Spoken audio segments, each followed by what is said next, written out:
les lignes de bus qui sont en service dégradé, la ligne 4 également, la ligne 15 qui pose de gros problèmes avec des usagers qui sont laissés à quai, qui doivent attendre parfois 2 ou 3 bus pour monter, tout comme dans les tramways où on est obligé de laisser 3 ou 4 trams passer, des fréquences aussi qui sont pas forcément à la hauteur, avec 3 trams qui se suivent puis plus aucun tram pendant 20 minutes.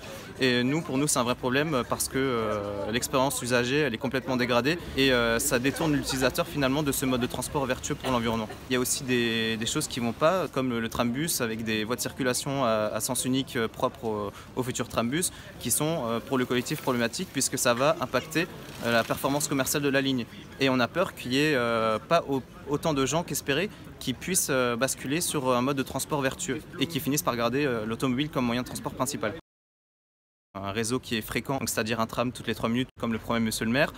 C'est des bus également qui sont fréquents pour les personnes qui n'ont pas l'opportunité de prendre le tramway, pour que les personnes se disent « Ah ben, ça marche à Montpellier, je vais laisser ma voiture au garage et je vais prendre le transport en commun ». Mais c'est également un réseau qui se développe au-delà des frontières de la métropole. Le bassin de vie métropolitain, il est desservi par 3 réseaux. Le réseau transport pour l'Est montpelliérain, Moguio, la Grande Motte, Carnon, Palavas.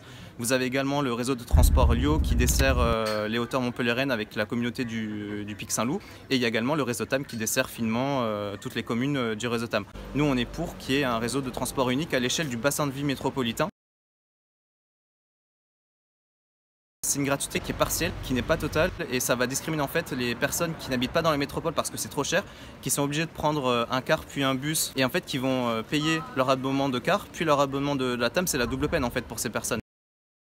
En termes de communication, ce qui pourrait être fait différemment, ce serait par exemple plus de pédagogie, plus de vulgarisation par exemple sur la gratuité qui va venir, avec son lot de nouvelles règles qui sont pour certaines incompréhensibles, notamment les parkings relais où il faudra activer une géolocalisation malgré qu'on ait son passe gratuité badgé au parking relais. Ce sera par exemple la fin des tickets papier, donc les personnes qui ont acheté des tickets papier ne pourront plus les utiliser, ce ne sera pas non plus échangé ni remboursé, donc attention à ça, les valideurs seront démontés, on ne pourra plus valider avec son ticket papier.